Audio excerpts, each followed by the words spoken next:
Hi, my name is Tony Armour, and welcome to the Dallas Film Podcast. I am the Dallas Film Commissioner, and we're excited to have Kai Patterson with us today. Kai, welcome to the show. Thank you so much for having me. I'm excited. Yeah, well, so I guess as a little bit of an intro, I'll start out a little bit, and then I'll let you introduce yourself. The way that I kind of found out about you and what you do is I can't remember exactly what it was, but I think I got a random email from Movie Maker magazine or something like that, where you might have they might have mentioned you in an article about your re-edit of the Obi-Wan TV series. And I, as someone who grew up a big Star Wars fan and has watched all this stuff, and I was like, "What is that?" And I went and checked it out, and I was like, "This is cool. This is really good." And then I got on your email list, so I'm on your email list and would get your email updates and things like that. And I think it was maybe, I don't know how long, a month or so ago, Austin in my office here in Dallas, we were talking about guests to bring on the show, and I was like, yeah, you should reach out to see if you can get a hold of that Kai Patterson guy, and I'd love to talk to him about the shows that he's done. So that's how I got introduced to you. And so why don't you tell us a little bit about yourself? Yeah, sure. I always enjoy hearing the stories on how people found out about my edit. But to go further back, I grew up in Hawaii.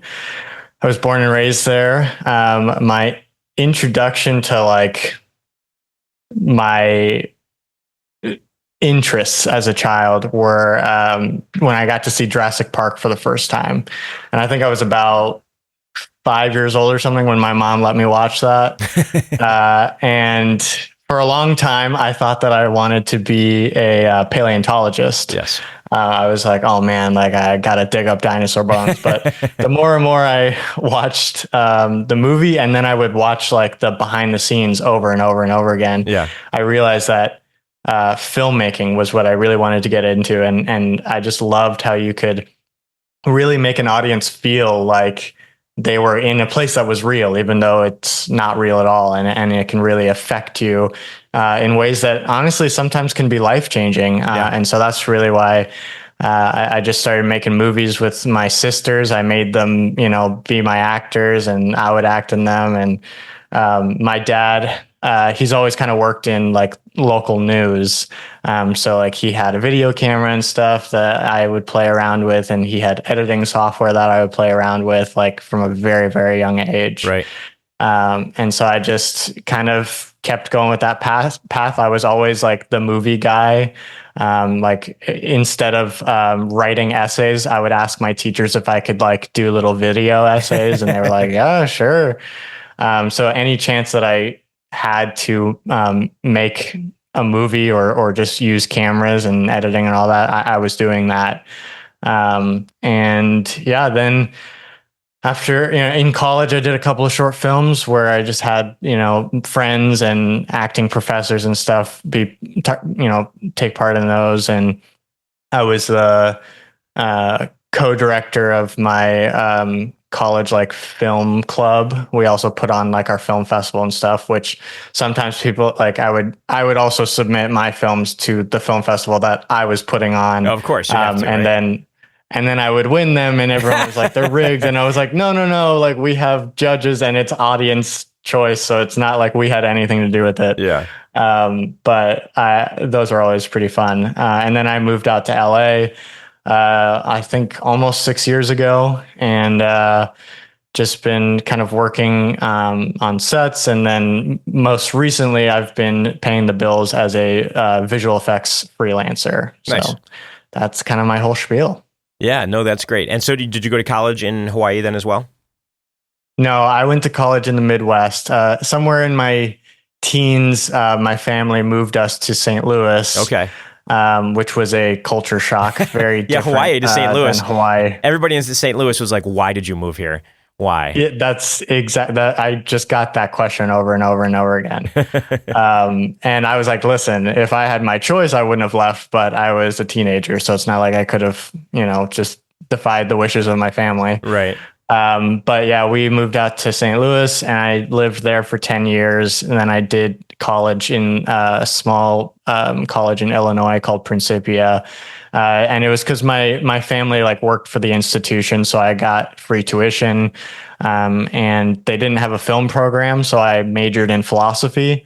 And then I'm sure you could talk to my professors. They were disappointed with how often I didn't turn in homework because I was working on movies instead. Sure. Yeah, you were making stuff even though you weren't in a film school. You found your film family there, and you, as a student, were making short films and whatnot, I imagine.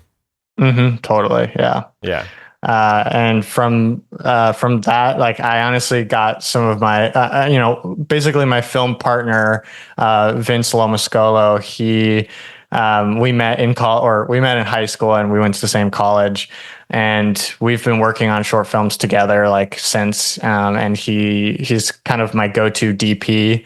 And then also, my producer, Daisy Davis, she, went to the same high school as us and college, and she produced my most recent short film, as well as Vince doing the DP and stuff. So I've got a kind of a film family from my time there, and it's been really beneficial. And I love working with the same people, and I love working with new people. But it's easy to build a rapport with a certain crew and then just keep going from there. You don't have to build it up from the start again. Well, that's nothing new in the industry. Once people, there's a reason that you see Leonardo DiCaprio in all of Scorsese's films, or whatever, pick the actor and the director, whatever it might be, or the crew. Once you have your team that you work well together, you just want to keep working with the people that you know and that you're gonna keep doing things with. And I think we all have Steven Spielberg to thank for.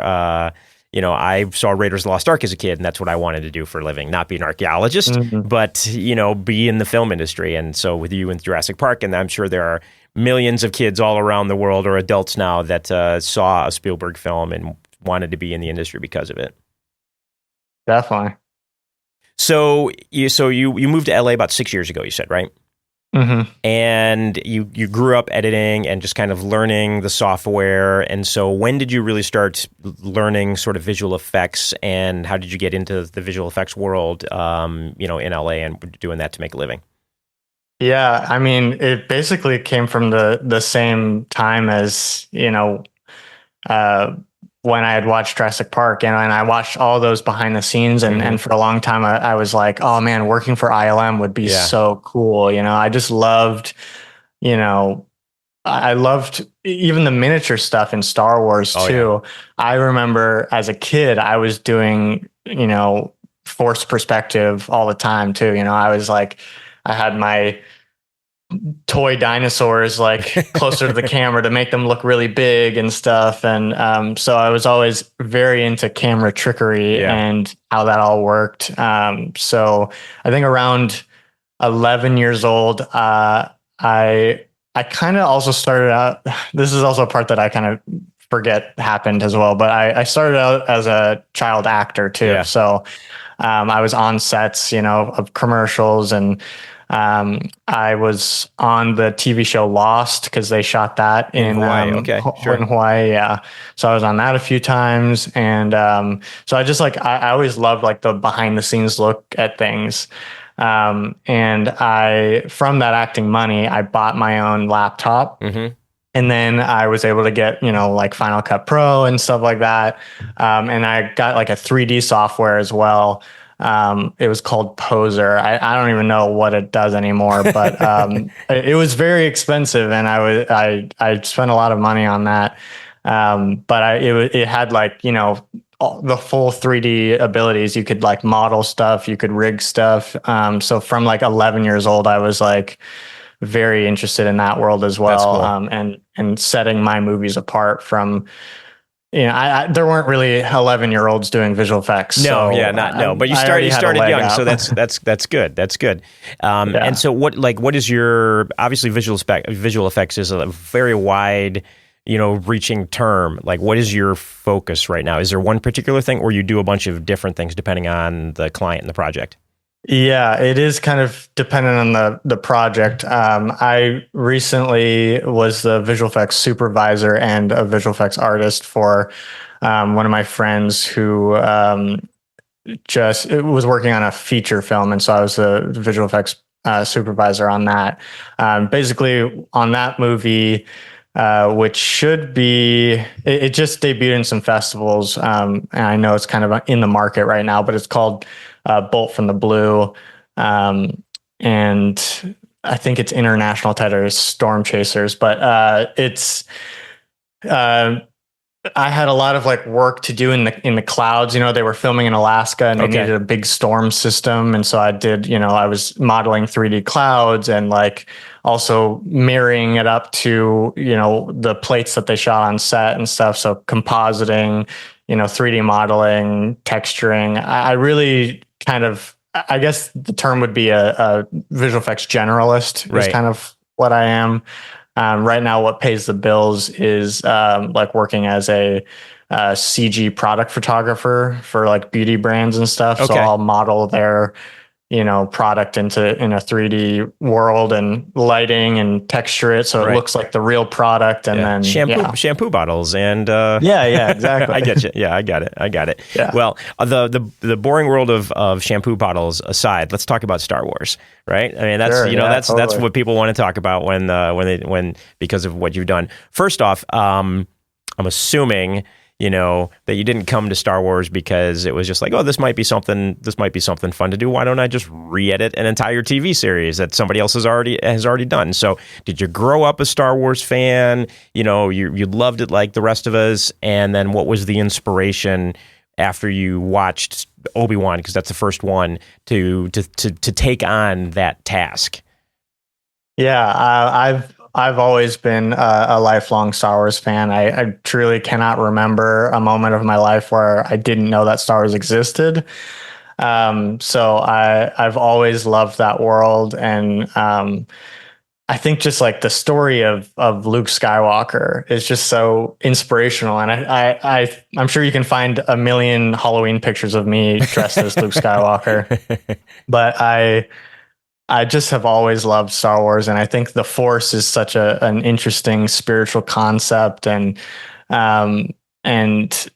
So yes, I have been a lifelong fan, and I was excited to hear once Disney purchased Star Wars that like we were going to be getting more Star Wars, and I was even a fan of like Clone Wars.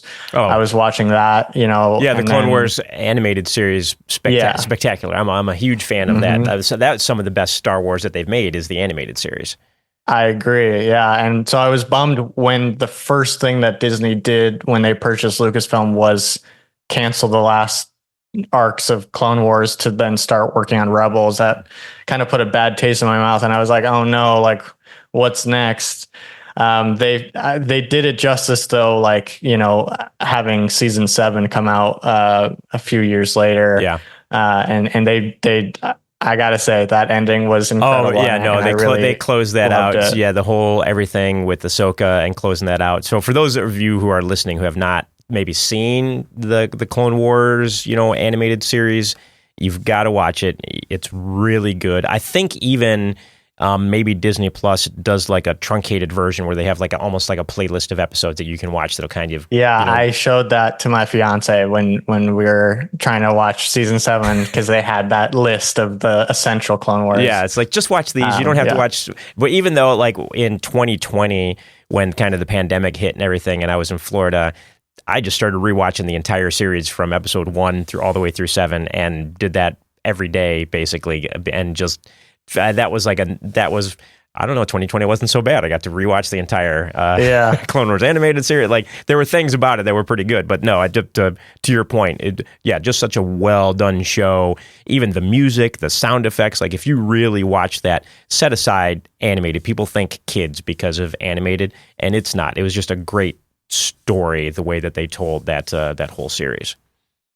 Yeah, I agree. And I think they even have like because some of the arcs are out of chronological order. I'm pretty sure on the like Star Wars like website they have an official canon like in order way to watch the entire series if people are interested in that as well. But so I really loved those. As soon as Force Awakens came out, I was like, okay, like you got me hooked. Like, let's go. Yeah. And then Rogue One came out, and I was like, I loved Rogue One. I loved Rogue One. Yeah, so Rogue One was great. I was really like on this kind of like Star Wars high. I was like, okay, like they purchased it and they understand it, and I'm ready. I'm excited. Yeah. And then I believe next to come out was The Last Jedi, and I remember coming out of that theater so disappointed. Yeah. And I think a lot of people whose like favorite character was Luke Skywalker just had kind of a weird feeling after getting out of that movie, you know, and seeing your favorite character in almost a degrading way. It was not almost definitely degrading. It wasn't almost degrading. Yeah. It was definitely. And there's no shortage of hate on YouTube on that film and on what those three films did to the series in general. It doesn't take much looking to find it. Yeah. And I will say, like, as I, you know, mature with the movies, the sequel trilogy, I do find that I think about The Last Jedi the most, probably because it was the boldest in terms of like risks that it took with the story. And so I do appreciate, like, I'm not like a Last Jedi hater who like can't even see, you know, some of the good that happened from it. But for the most part, that's kind of where I started to get wary of the movies that were coming out and what kind of a plan they had. And it was really hard to hear that like they had no plan for the sequel trilogy, which is crazy to me for such a huge franchise. Well, and you've probably seen or heard all the rumors and stuff. You know, George Lucas apparently said, "Here's what I think should happen," and they just basically ignored him, ignored the man who created the thing that you bought for $4 billion. Anyways, just no need to listen to him. You know. I know. Yeah. I've gone down those rabbit holes of all the different things that George left for them. And yeah, it's tough. But then Solo came out, and I was like, you know, that was fun. I didn't hate it. It was I know that everyone, it was. I didn't think it was horrible. Like, there were things about it that I definitely didn't like. But at the same time, I was like, man, it's okay. It's not bad. I just wanted to see Han Solo, right? Like, I wanted to see, like all of us, I think we wanted to see more Star Wars. And besides Luke Skywalker, and, you know, Darth Vader, of course, but what's more iconic than Han Solo, like in the world of Star Wars? Yeah, and I think a lot of people assumed that Solo was bad because of its box office performance, but I honestly think that says more about The Last Jedi's performance than Solo, and same with Rise of Skywalker too. I think that not only did Solo come out too soon after The Last Jedi, I believe it was only like 6 months later. But also like there, you know, The Last Jedi was that thing that parted the fandom, you know, and at least at that point, I know that it's been parted a few times with like the prequel trilogy and all that stuff too. But at that point, I think we were all pretty excited where Star Wars was going, and that was the kind of the first thing that didn't hit for everybody. Yeah, and it's interesting because, you know, the films come out, and of course, people are going to go there first because it's Star Wars, because it's a cultural phenomenon. I mean, even if you're not a Star Wars fan, you're going because it's a Star Wars film that has just come out. And then when it gets to the point where it's like, okay, it's not a cultural phenomenon anymore because we've already had a couple over the last few years, and so the non-Star Wars fans don't really care, and they don't necessarily have to go. And then the Star Wars fans that didn't like what had came out before, they are definitely not going to go. And you actually see from The Force Awakens, even though they all made a lot of money, declining box office on each one. Like, the number starts dwindling as the series went on for those three films. Yeah. And I remember after The Last Jedi came out, there was a very disgruntled fan named Ivan Ortega. I don't know if you know him. No. But he started posting on YouTube and basically was like, I'm going to re-edit The Last Jedi and take out some of the things that I really didn't like. And so I followed him as he re-edited stuff. And I had known that there were like fan edits. Mm-hmm. I remember hearing about, edits that took Jar Jar Binks out of the prequels and stuff like that. I had never seen any of them. I'm very nervous about like anything that's like potentially illegal. I mean, I think a lot of people are.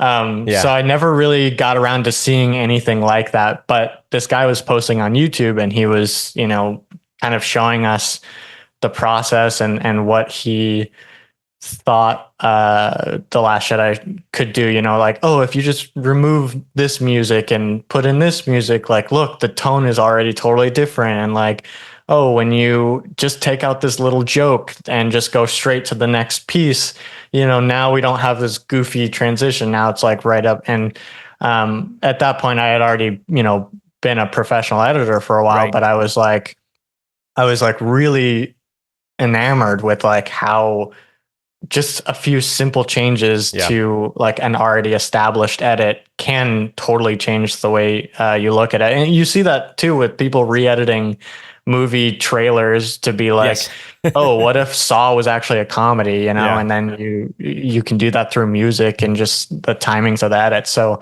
I started to really be like, okay, editing is a super powerful thing.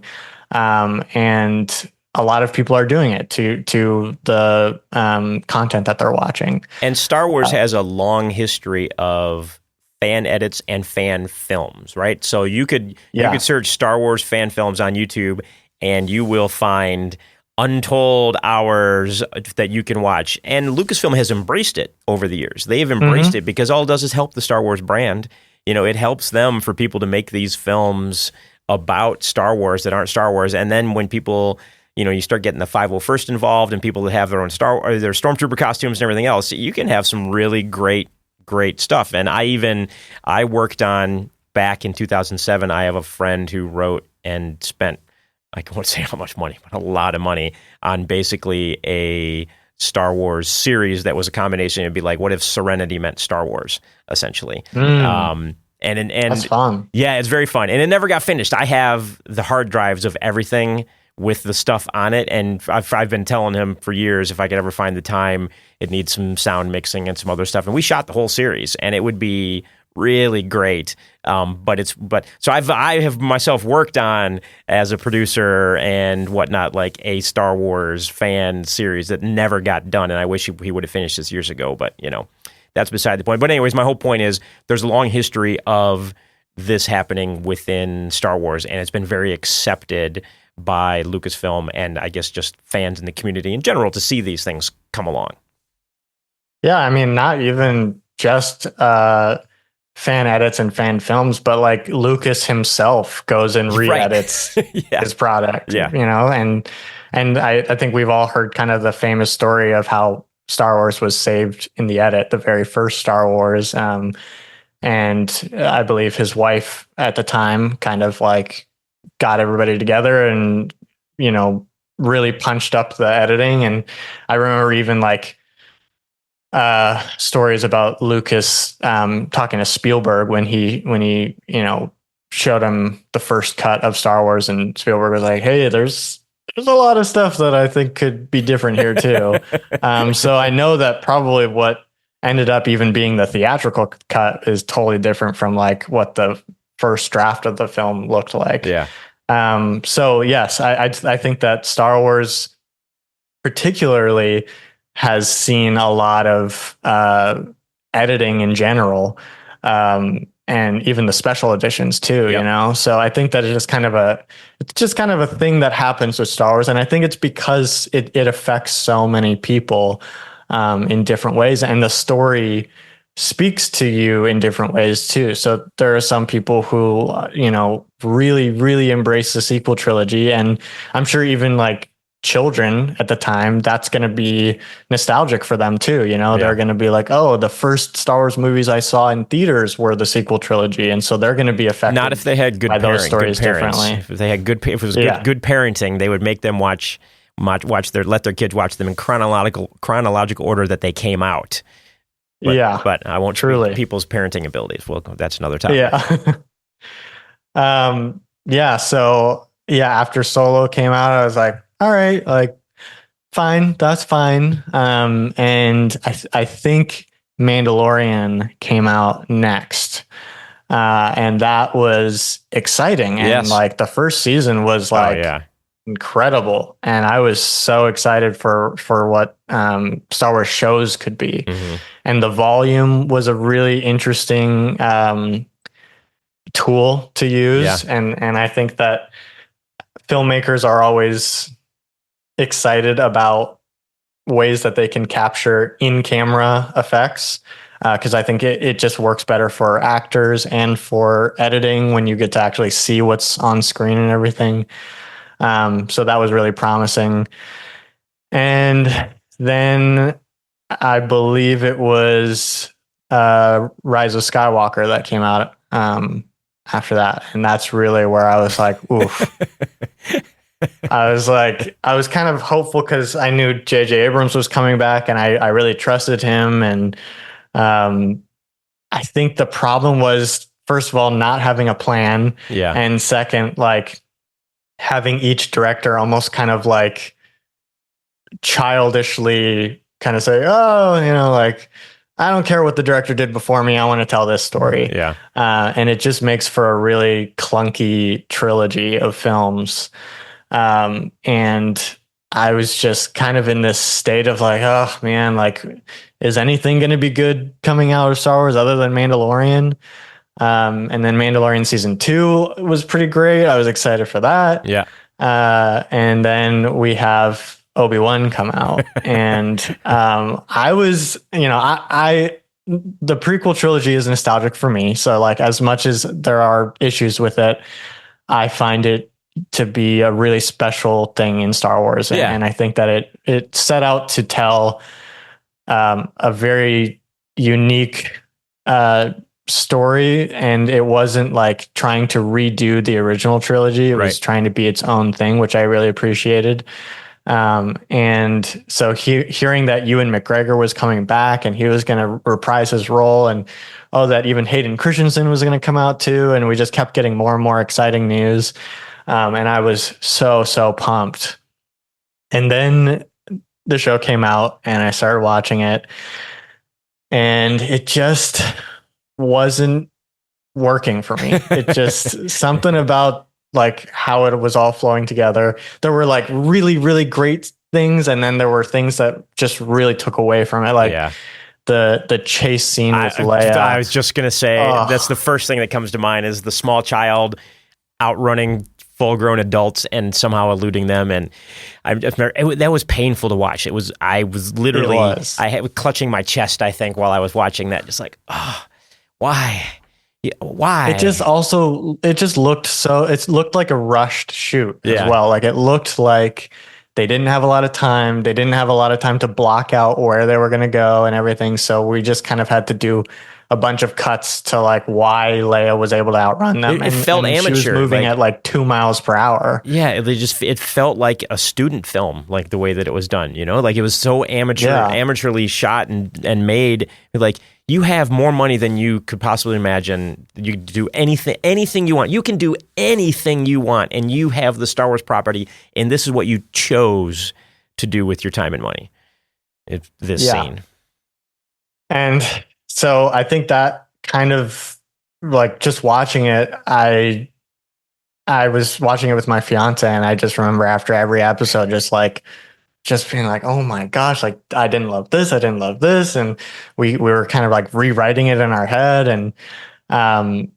And once the finale had ended, I was like, okay, that, you know, it definitely had a decent enough ending where like it satisfied the itch. Yeah. But there was still a lot of stuff that like it just did not sit well with me. And like I knew I would never rewatch the series again. I was like, there were too many parts in it that I just did not enjoy. There's no way I would rewatch this series, which really bummed me out because I was like, there was a lot of stuff that I really did love about it. Yeah. And so that's kind of when I was like, let me see what I could do, you know? And I downloaded the footage, and I was like, I just want to see like what the Obi-Wan show would look like without all the parts that I didn't like. Right. And so that's when you say you downloaded the footage, how did you do the download? Yeah. Now, I'm starting to get a little technical now, I guess, but sure. I'm just out for my curiosity. there's this app called Dispcam, which I assume is like DIS Disney and then P plus cam. And basically you can like put in your Disney Plus credentials, like your username and password, and then you're able to like download the show at a like 720p max. Interesting. And I think it's kind of the way that they market that is like to download it later if you're like gonna go on a plane or you can have it offline to watch on your phone or whatever it might be, right? Yeah, and so of course like a 720p max is pretty not great, bad quality, but the bit rate is really good, so like it looks clear enough where like I basically just kind of like upscaled it to 1080p. I just kind of like rescaled. I didn't even do any like crazy AI upscale or anything. I just rescaled it to 1080p because the bit rate looked really good. And then from there, I was just like, all right, like, and you can also like it downloads the 5.1 surround sound audio as well. So you get like the full best quality of the sound, not great quality video, but I didn't really need that because I was really just kind of playing around with it. Sure, you were just I just want to see, out of curiosity, what if I did? Yeah. Because I had no intentions of like showing anybody. It was really just for me so that I was able to rewatch the content of the show without like banging my head against the wall at things that I really didn't like. So I edited out everything that I didn't like, and it just so happened to be around 2.5 hours. Right. And I was like, okay, I didn't set out to make a movie, but it looks like a movie, you know? And with my visual effects background too, I was kind of using that to stitch together some sequences that weren't quite there or things that I wanted to change.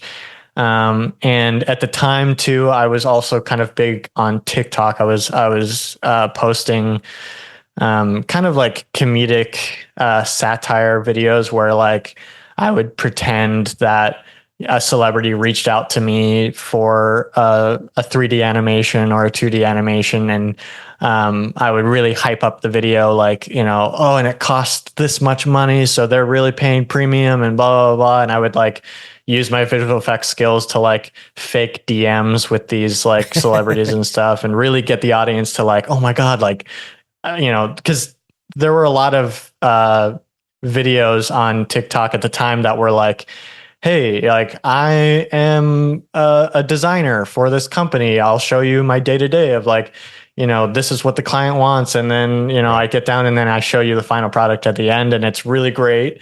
And I was like, man, wouldn't it be so funny if like you had the audience like go through that entire thing, and then at the end of the video, like the product was just so bad.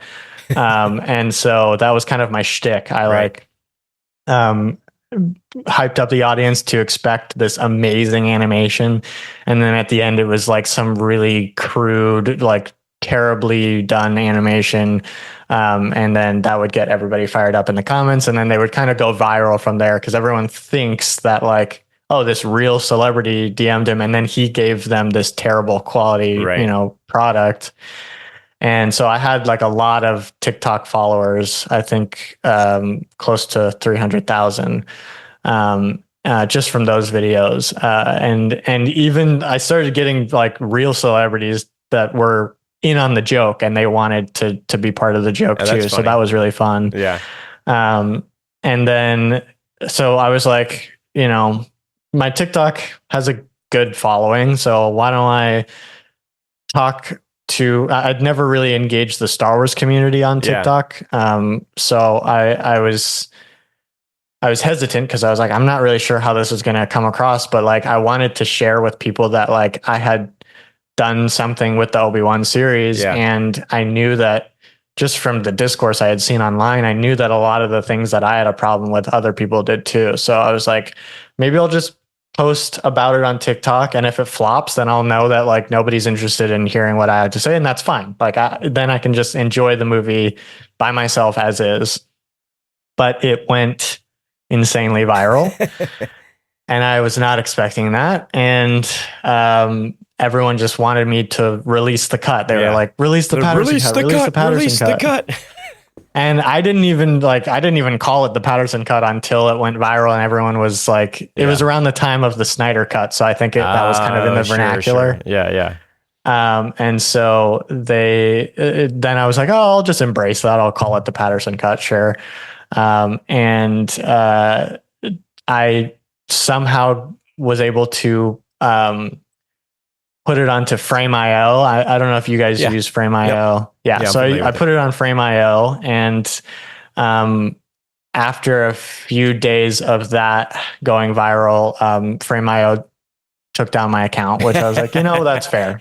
That's fair. It's like good. I guess good for you, Frame.io, I suppose. Yeah. They're like, well, they don't want to get sued by Lucasfilm. Exactly. Yeah. They're like, Disney. We don't have Disney money to fight this lawsuit if we get sued. Yeah.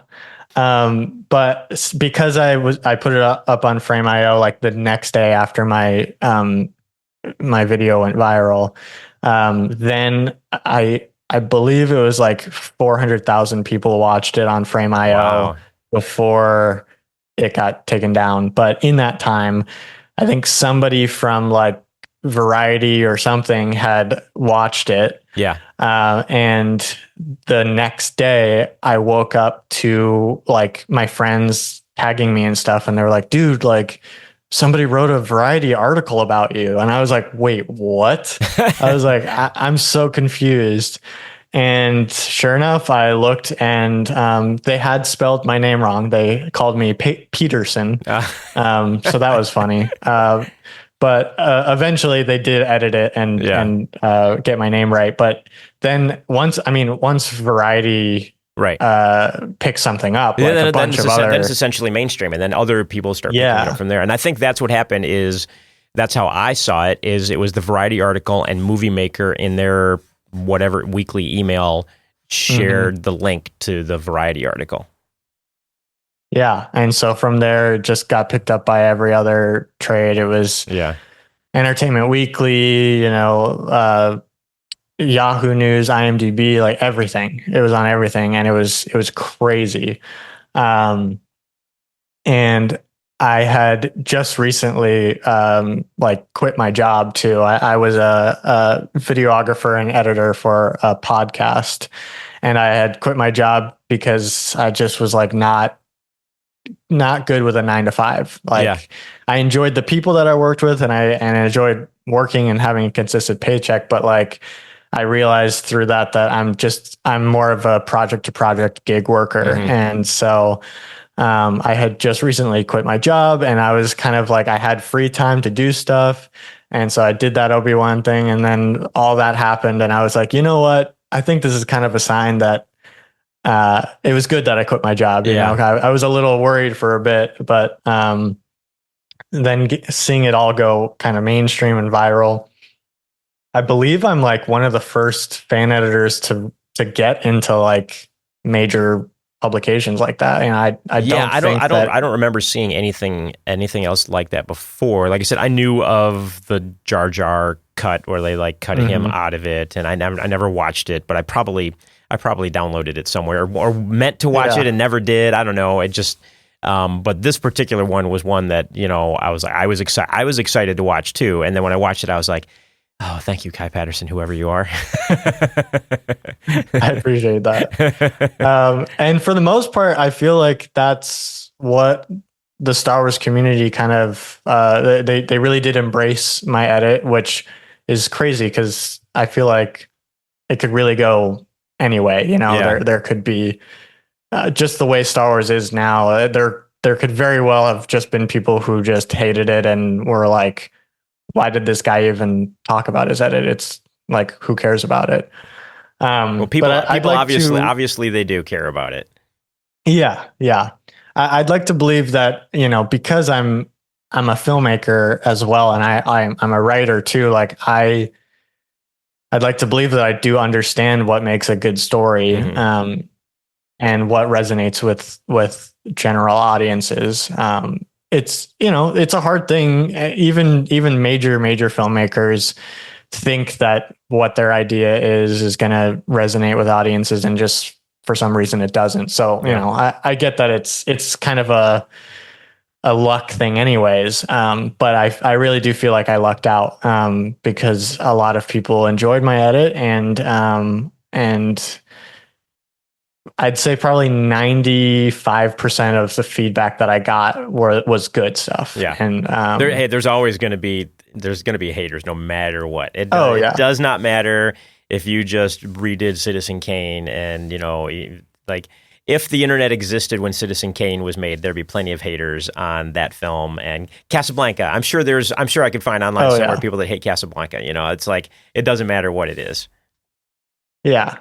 Yeah. And so I was just grateful that for the most part I was getting a lot of love for it, and it opened a lot of doors for me too. There were a lot of people that reached out to me. I mean, I wouldn't be on this podcast right now if it weren't for that edit. So, I know I was not only like in the right place at the right time, but like also just so lucky on all other fronts that people wanted to see it, and people liked it, and people kept spreading it to other people. And I think that it kind of also made fan edits more like newsworthy, which I think is also really cool, and I think it hopefully shows that like Star Wars fans are extremely passionate people, and also like they can love something, but also critique the thing that they love. Yeah. And I think that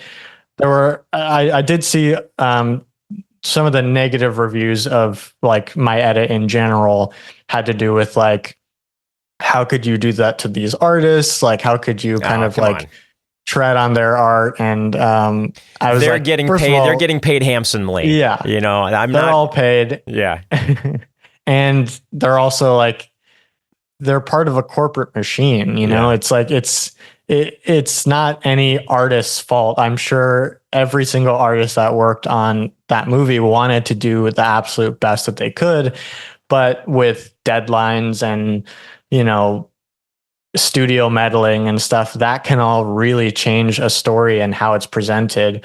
And so I knew that I had an extreme privilege of like just doing a story that I wanted, and I was working within the box of, what existed already and what I could potentially add using visual effects. Right. But for the most part, like I was confined to what they had, put out there. And, I'm an artist too. So I get it, I understand. And people were like, well, what if somebody did this to your movie? And I was like, I mean, go ahead. To me, that would be like, wow, like that's pretty incredible that somebody cared about my movie enough to even like spend that kind of time, because it takes time to like rework. It does. Well, and it's also like under copyright law, it's considered fair use. I mean, this falls 100% in the definition of fair use. I'm not a copyright attorney by any means, but I know enough about it to know what fair use is. And this is fair use, and you're not doing it. And you make it very clear on your website that, you're not making any money on it. You're not charging anybody for it. People should have a Disney Plus membership in order to watch all the right things. And and one thing I do have to say is thank you for you should not survive after a lightsaber runs you through. No one should be able to survive that. So thank you for not having that character survive. Not a comment on the character at all whatsoever. You get run through with the lightsaber, you should be dead. I'm just saying. I'm the same way with like, I mean, I truly have no hate towards Moses Ingram, who portrayed Reva, and I really think that the writing failed her, and I believe that the directing failed her as well. But I think that as an actress, she did the best that she could with what she got. I think that her character, like my personal opinion, her character did not need a redemption arc at all. I think Disney sometimes gets a little scared that they like have to make all of their bad characters kind of like become good. You kind of saw that with Kylo Ren as well. Sometimes a bad guy is just a bad guy. If you're bad, you're bad. It's just sometimes a bad guy is bad, and sometimes a bad guy is so bad that their bad deeds can't be redeemed, you know? And it also, sometimes I feel like it kind of takes away from Anakin's redemption arc, you know, like he kind of had the ultimate redemption arc. And if we continue to have Star Wars bad guys have redemption arcs, then it's like, okay, then it's almost expected. Then I'm like, well, in season 2 of Ahsoka, now Thrawn's going to be a good guy. He's just going to realize his ways, you know? Like, it's just inauthentic. You know, it's not, not every bad person or bad guy comes around and becomes a good person. Sometimes they just are what they are. And you honestly, you need that for storytelling. You have to have conflict. Like conflict has to exist in there. And the basic, you know, at its basic tenets, story, you know, Star Wars is good versus evil and overcoming adversity. And so something's got to be evil, and it's got to stay that way. And so there's nothing wrong with leaving characters bad. Yeah. And also, I mean, just like from a logical standpoint, I needed that, like Reva versus Uncle Owen and Aunt Beru. I needed that out of the story, out of canon, because like, I'm not a father, but I am an uncle. And if I was like, if I was in charge of a child and I knew that like some kind of Nazi regime was hunting them, or there was the potential that they were being hunted, and that person showed up at my doorstep, I'm moving. I'm not staying there. Yeah. You know, especially in the world of Star Wars, I'm moving to a different planet. So the fact that like they had the Inquisitors come to Tatooine and then also have Reva herself, who is the only one that knows that Vader is Anakin and that Vader has a child, and they're on Tatooine and they're right there. I don't care if she becomes good. I don't trust her. I'm not going to stay there. You know, I'm going to pack up and leave. So like, for Uncle Owen and Aunt Beru to stay after that ordeal, to me, just made them seem like really irresponsible parents, basically, to Luke. And even it made Obi-Wan look stupid too, because now he's going to still stay in the same spot, even though he knows Inquisitors have been there and have attacked that residence, you know? So that's why I like just needed it was, you know, it wasn't necessarily that. Yeah, it just works better. Honestly, it's nothing against the characters. It's just the original writing to include all that. It just doesn't make any sense. It doesn't need to be there. So, now have you heard? You've obviously gotten a lot of feedback. Anything from anyone at Lucasfilm? Any secret emails from somebody who's like, "Hey, I work at Lucasfilm and I created this generic email just to let you know that I really liked what you did." Anything like that? No, well, I haven't heard anything officially from Lucasfilm or Disney, like no cease and desist or anything like that. But I have become friends with a couple of people that worked on the shows, and from what my inside knowledge is that they're very much aware of my edit, of course, and the people, like, I don't know necessarily what Disney or Lucasfilm thinks like as a entity, but I know that the people that work on those shows, a lot of them like really appreciated what I did, and a lot of them understood why I did what I did. Because at the end of the day, a lot of the people that work on Star Wars are also Star Wars fans. And even if you're working on a Star Wars project, like, you can still like or dislike it, you know? I mean, I've worked on TV shows and stuff too, where like I'll watch it and I'm like, listen, I was a production assistant on that, but I'm watching this and that's horrible. it's just a badly done show, you know? And like that, it doesn't, you know, I don't have some loyalty to the project that I'm working on just because they gave me a paycheck. I know that's a little bit different when you're like a face of it, you know, like I know that the actors probably have to be a little bit more like, you know, oh yes, we love it because they also want to keep being employed. And I've kind of like, I'm pretty sure at this point I'll never actually work on any real Star Wars anything. You never know what'll happen down the road. It's true.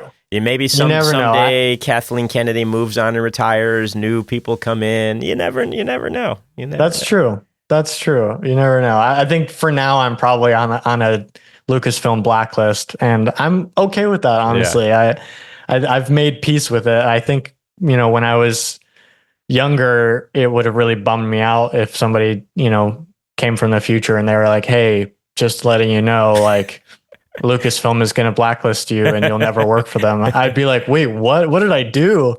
But honestly, like, from everything that panned out from it, and just honestly becoming kind of part of Star Wars history. Right, yeah, you're part of Star. You're crazy part of Star. to me. Yeah, you're part of Star Wars now. And honestly, like Bob Iger and everybody else at Disney, they don't care, right? Frankly, all this does is it keeps the Star Wars name in, out there and people talking about it. And here we are, an entire podcast episode talking about Star Wars and how much we love Star Wars. And maybe we didn't like certain things about it, but we will keep going back like crack addicts to this entity because of, what we grew up with and how much we love it. And if there's little things like this that keep people engaged and keep that fandom alive, then I think if I was running Disney, I'd be like, good. I mean, absolutely. The more the merrier, as long as you're not charging for it. I mean, back a few years ago, there was, and this was maybe 10 years ago or something like that. I don't remember the exact name of the film, but some independent filmmakers basically went into Disneyland with a bunch of DSLRs because, you can just take a camera in, and they shot an entire horror film inside Disney World and distributed it. And Disney did nothing because they knew that if they made a big deal out of it, it would just make the film bigger than it actually was. Right. So it would get more press. So they chose to just ignore it. And I can't remember exactly what the name of it is, but the poster, it's like a yellow poster with the Mickey Mouse glove with like blood dripping down Escape from Tomorrow. Escape from Tomorrow. Yeah. Okay. Yeah. So that's the one. I remember that. And so I think, Disney has that same mentality of like, depending on what it is, it's like, why bother? It doesn't matter, So, and I think honestly, they probably break more of the fandom too if they went after some fan editor for something and destroyed them and basically destroyed their bank account and stuff. I think it just wouldn't look good. Yeah, the bad press that they would get from like giant multinational corporation destroys single human being because he likes their show. Yeah. Exactly. So obviously you got a great response from that. Has this turned in any jobs for you? Like that's a question. Like have people been like, I'd like to hire you to do something now as a result of this?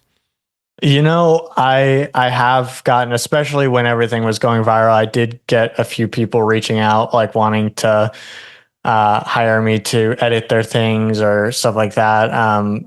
A lot of them were offers for like 9-to-5s again, which I was like, I'm trying to get away from that.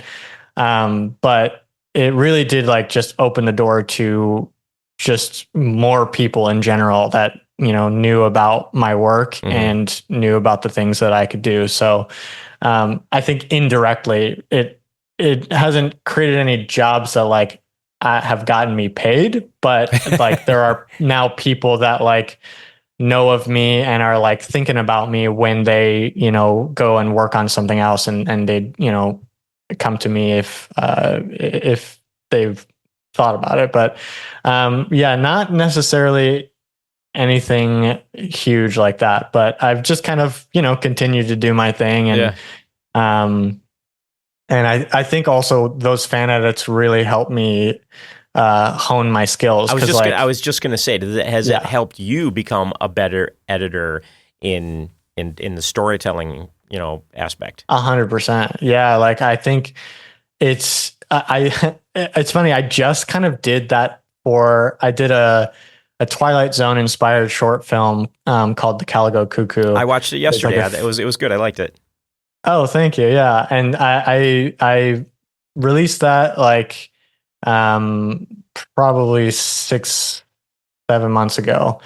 And when I was editing that, I got to a point where I was like, oh man, like there were some things that I wish I had shot that I just didn't get to shoot and blah, blah, blah. And then I was like, wait a second, like, I got to take off like the like, oh, I made this myself, I wrote it and directed it hat. Right. And then put on the like, I'm a viewer. If I had seen this edit and I was going to change it, what would I do? And how would I use like my visual effects skills to create shots that weren't there, to smooth out some edits, or just to like make the story flow better? So I did have that moment where I like almost did a Patterson cut of my own work where that's very meta. I like took my edit and then like re-edited it based on what I thought other people would like about it. And so I feel like I've learned also just like about the flow of feature films. Yeah. Which as a writer is really great to have. It's kind of like a blessing and a curse, because like the blessing is that like I'm now much more aware of when things get stale, or when things need to move on, or when we just need to get to the next action set piece, or like, oh, we need to calm down here for a second. We need this little beat between these characters for us to even care about them when they're in the big climactic moment. And now it's just kind of like the curse is that now it's hard to finish things because I'm constantly rewriting it as I go. You know, I'm like, I got to be better about like just getting a first draft out there so that I can edit it, you know, from there, instead of like, I'm terrible at like putting something on the page that I don't love and moving on. I like, for some reason, my brain won't let me do it. I like have to get the page almost perfect before I can move on to the next thing. That's a trap. That's a creative trap. You have to, as someone who's a writer as well, I try and, you know, if I'm working on a feature screenplay, my mandate is 5 pages a day until it's done. And I try not to go back at all. And I do, and if I do 10 or I do 15 in a day, great. But I'm doing a minimum of 5, because in a month, if you just stick to that, you know, in a month, you've got a feature screenplay, and then you can go back and re-edit, and whatever second, third, fourth version is going to be much different. But you just got to get the whole thing done first in order to go back and actually be able to change it. Yeah, that's something I got to be better at, because I feel like I want it to. I'm also kind of like an improv writer. You know, like I have a background in improv. I was the director of my college improv team too. So like that's kind of part of me. And because I do that, like I know where I want to start and I know where I want to end, and I improv a lot of the middle to like get to where I need to go. Yeah. And so because of that, like I'll write a scene and it takes you directly into the next scene. And then if I like don't get that scene right, you know, then in my third draft or something, if I change anything about this scene, now I kind of have to change a lot of the things in the middle. Yeah. And I'm sure that's similar for a lot of other writers. It is. And it's also where an outline helps, you know, whether you use, you know, just the Blake Snyder Save the Cat beat sheet or use another beat sheet, having that outline helps. But then that always changes too. But hey, in general, it's not an easy thing to do, but you know, but keep nailed. So because you've not done a feature yet, obviously. No, that's kind of the next thing on my docket. Yeah. I've written 2 novels that like they're not published or anything, but I have like 2 novels written and done, and I want to take those and make them into features, but they're like heavy science fiction. Yeah. So like they are huge budget movies. So I know that like I got to do a lower budget thing first before studios even look at me and want to give me the kind of money that I'd need for these movies. Yeah, so. No, 100%. You've got to make the film. And I've told this story, and people who've listened to this podcast before have probably heard it, but I'll repeat it because you haven't heard it. Is that, you know, my first feature that I made for $6,000, and it was like, what do we have access to? And we just, you know, put it together, made the film. And then it's something about after you're a feature filmmaker, people look at you differently, and they'll be like, "Oh, you made a feature. Will you help me make mine? What do you want to do next?" And I mean, you make that low budget, no budget feature just to knock it out and to get it done, because then people because then you are a feature filmmaker and people will look at you differently and you can move on to that next project. Otherwise, you're forever a short filmmaker or an editor or a visual effects person or whatever it is until it's done. And then it's different. And it sounds, I'm making it sound easy and it's not, but it's one of those things that if you can just force it in there. And the way that I did it, and this was 20 years ago, is we shot just on weekends for 4 months, basically. And everybody worked essentially for free and everybody volunteered, and just because we all wanted to do this thing. And then by the time we were done, we had 15, 16 shoot days. And Monday through Friday, we did our pre-production, we did our regular jobs. And then, you were prepping 5 days to shoot 2, and then you prep 5 to shoot 2, and then you prep 5 to shoot 2, while working at the same time. And it's 4 months, it's a lot of work, and then you sit down to edit. But the accomplishment and being able to do it makes a huge difference.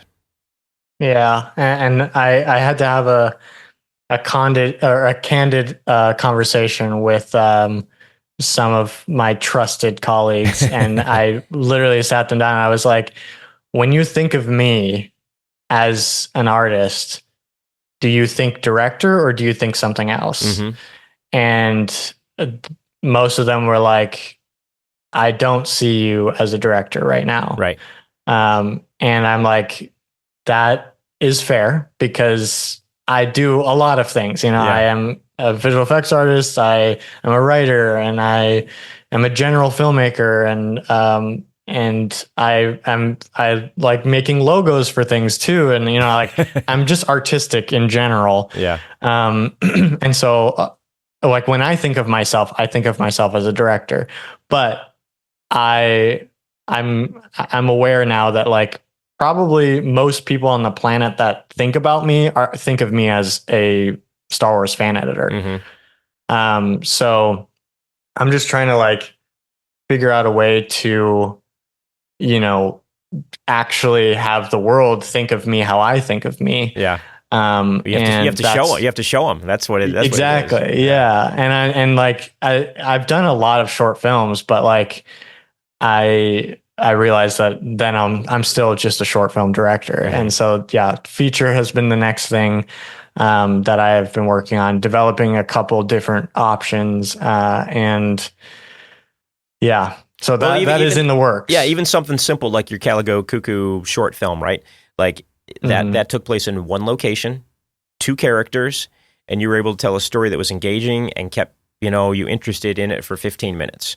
And so, yes, a feature is much longer than that, but it's the same principle of, minimal characters, minimal locations, a way, whatever it is that you can engage your audience and keep them, entertained for 90 minutes, basically. Mm-hmm. If you can do that, you don't need to spend a ton of money to do it, and you have your feature. And so often that first feature film is, nobody's going to make any money on it. Distribution wise, there's self-distribution. You can throw it out onto Amazon, and even if you don't have any actors, and iTunes, Google Play, it can get out there. It'll be out in the world. But the most important thing is on IMDb, it says feature film director, because then that's what people look at, right? Mm-hmm. Yeah, I wish I could put my fan edits as IMDb credits, because then I could have some. At least I worked on some features. Yeah, right, exactly. But, yeah. Well, and so I before we wrap up, I can kind of keep chatting about this stuff all day long. I do want to say that I also enjoyed the Boba Fett edits as well. So those were great, and I loved the integration of the Mandalorian into that because it just made sense within the story and everything. So very well done with those two. So obviously, then it seemed like a natural progression for you, right? Like you did Obi-Wan, you're like, well, what's next? Are they going to mess up the next one? If they screw up this next one, I can re-edit that one too.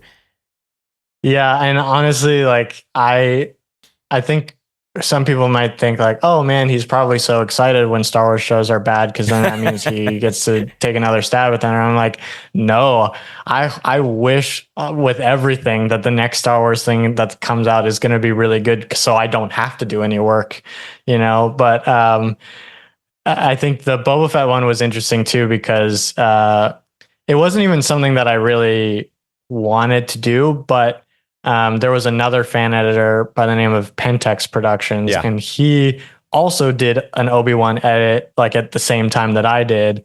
And so we kind of like got together and people were probably like, oh man, are they enemies? And we were just like, no, we're two fan editors that love Star Wars. Like, why would we be enemies? So we teamed up to make those edits. So I did part 1 and he did part 2. Yeah. And that was really like, we were both coming from like we're giving back to the fandom that kind of like embraced us.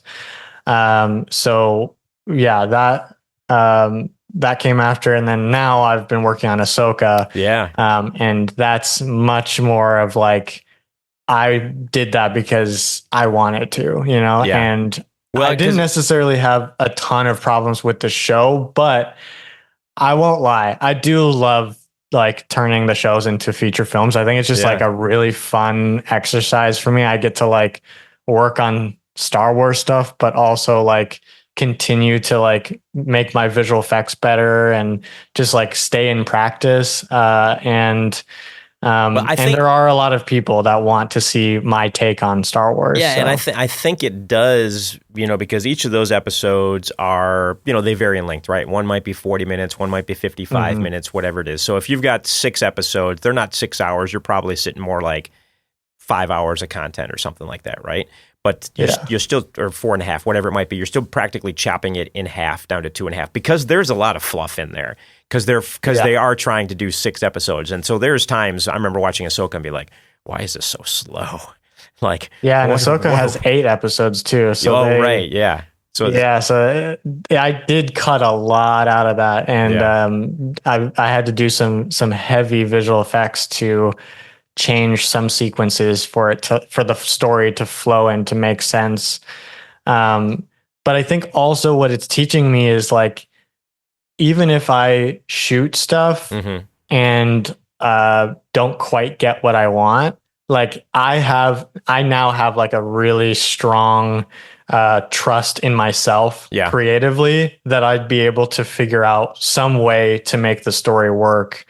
And I think it's become like something that I think about a lot too. When I'm like watching other TV shows or even watching films in general now, I'm like reworking them just based on my personal taste. And it's just like an interesting exercise to be like, oh, that beat didn't quite work for me. And like, then that helps me know that like, oh, once I'm in the editing room with my own feature and something for some reason doesn't work out, like, oh, we didn't get coverage there, or like, oh, like this scene no longer makes sense, or like the actors didn't quite catch it for me, so I don't really want this scene because now it's going to take away from the story. Like, I now have trust in myself that I'll be able to figure it out creatively, how to get from one thing to the next, one sequence to the next, and still make it make sense.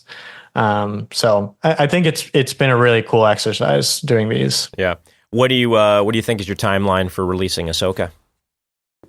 Yeah. So at the end of my trailer, I said just kind of August 2024, just a general, month. So whether that's in the beginning of the month or the end of the month, I'd assume it's probably going to be the end of the month. Sure. But it's coming up, it's coming up a couple months from now. But really that was an arbitrary date for me to just like get it done. Cause I could work on this forever, and you need deadlines sometimes. If you don't have a deadline, you can go on in perpetuity essentially. Exactly. So I really just lit a fire under my butt so I could get that done as quickly as possible. Cause like I said, the features are what I want to put my free time into now instead of, redoing Star Wars projects. I want to be fully, dedicated to my own. Yeah. To making your own feature. Yeah. Well, obviously Ahsoka, that was out and you're wrapping that up and I'll have that August, but there's something new coming here. This month, right? In June now? Is it later? Acolyte? Yeah. And I just watched it in theaters yesterday. Oh, did you? How much? Yeah, what did they do? They had a 2-episode premiere, and they on their Instagram, a couple days ago, they said like, get tickets on Fandango. They're just like first come first serve, reserve a reservation, but then you still had to like get there, wait in line. Yeah. And you might not even get into the theater because wow. you know, yeah. But I did that also for Ahsoka episode 5. Mm-hmm. They did that as well. So I knew this time going around. Just LA then that they're doing that? Are they doing it? I think they were doing it. I think I saw a few different states doing it when I like looked at the drop down menu. I think Texas was one of them. Dallas usually is the market. I've been going. I was in France for the Cannes Film Festival for a few weeks, and so like I'm just catching up and get out. Literally yesterday was my first day back in Dallas in like a month. So I'm just getting caught up on everything. So, but Acolyte, I'm not sure if I'm excited for this one or not. Like I watched, of course, the trailer when they released it. Is this a 6 or 8 episode? Do you know? I think it's 8, but I'm not sure. Yeah, I'm not sure. I'm not sure if I'm excited. I will watch it strictly because I have a friend who works for Lucasfilm who is in their creative department who worked on the show. And so for her, nice. So for her, if you're listening to this, I'll watch the show because of you, and I'll let you know what I think. So, because she keeps posting on Instagram about it and, telling her congratulations. So I feel like I should support her at least for watching it. And I'm a Star Wars fan, so, but I've been disappointed for the last couple. And so now I'm like, do I even want to watch the next one? Yeah, I can give you my like non-spoiler. Yeah, give me the non-spoiler. What'd you think of the first 2 that you saw in theaters? I do like to reserve judgment until like a full show has come out because I want to like know their whole plan. But it was okay. It was just fine for me. Sure. I think it suffers from a lot of the other Disney Plus shows problems too, where it's just like rushed directing and wooden performances. I think it's when you have as much time as they spent on the show, they spent a long time. This was a couple of years they've been working on this thing. You just wonder how that can happen, but I think so much of it is the big machine of it, right? It's not like it's an indie film where a filmmaker can just be passionate about what they're making. It's a huge machine that goes into making it. Yeah. So, and I was just talking to my buddy who also likes Star Wars too, but he asked me my thoughts on it. And I said, if this wasn't a Star Wars show and I wasn't a fan of Star Wars and I just happened to start watching this, I probably wouldn't continue. It didn't quite hook me. Yeah. But because I am a Star Wars fan and I just love the world that Star Wars is, I'm going to keep watching it, Yeah. But we'll see how it ends up, because it might have a great ending that just like makes it so worth it for me. Well, and it's funny, we talked about all these shows. The one we haven't mentioned and the one that you did not do is Andor. I actually really liked Andor. I thought I enjoyed that. I enjoyed that one. It's funny. While I was watching it, I didn't love it. I think that it just didn't quite have the like Star Wars magic that I like, but the more I look at what shows have come out, the more I realize that like it's like the quality of it is just far above all the other shows that have come out. Like it really feels like a cohesive story that they really took time and figured out what they wanted to tell. And the writing is super solid. The acting is really great. Yeah. So like just from a technical standpoint, like it's a great show, like not even a great Star Wars show. It's just like a great show. Yeah. And I can, it's funny. I feel that same way about it. It's like, I think it's a good show. Is it a good Star Wars show? It doesn't feel like Star Wars while you're watching, right? Yeah. Like there's a certain feel to Star Wars and it's hard to explain, but all Star Wars fans know, what we're talking about. And it doesn't feel that way, but it was still really well done. It was like, I don't know. It was like the Star Wars version of Ripley or something, from Netflix. Yeah. So. Yeah. And I think that that's kind of why I was hesitant to like it when I was watching it, because I just had this feeling where I was like, I just know that this isn't the feeling that Star Wars usually gives me, but I know that like I'm enjoying the story and I'm enjoying like the way they're presenting this story to me. I just was like, why does it not quite feel like Star Wars to me?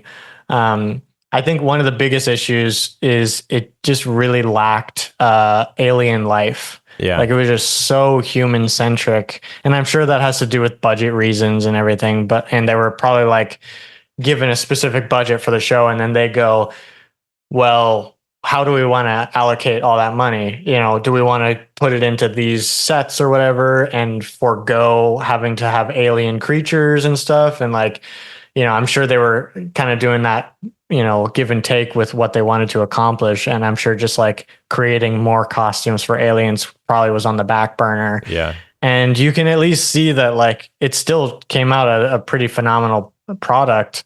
But I think it was kind of missing that little piece of Star Wars that everyone loves. Yeah, it was a little more gritty and grounded, you know, than what a normal Star Wars show is. So, well, we've been rambling for a long time here now. So it feels like. So, anything you wanna talk about before we wrap up? I don't know, man. We've covered Star Wars. We've covered the love of film in general. We've covered where I want to be in my future. So I think we've. Well, I think people should definitely people should go to your YouTube channel and check out your short films on there. I think those are great. I'm actually very surprised that you don't have a lot more subscribers to your channel. Like when I saw, I was like, why doesn't this guy have more subscribers on his channel? Like this should be like way higher numbers. And I know you've got like 350,000 on TikTok, and so I guess that's where your people are. But you know, but I feel like I haven't even posted on TikTok in a really long time, so I don't even know. It's kind of a dead account now. Yeah. So, but anyways, we'll put in the like in the show notes for this, you know, your different links to your website and everything else, and awesome. Look forward to seeing Ashoka when that comes out. And I just want to say thanks for joining us on the show. Thanks for doing the fan edits. They've been a lot of fun. I've enjoyed them. Yeah, of course. Thanks for having me on. I really enjoyed this conversation. Yeah. And thank you everybody for listening, and hope you all tune in to the next episode.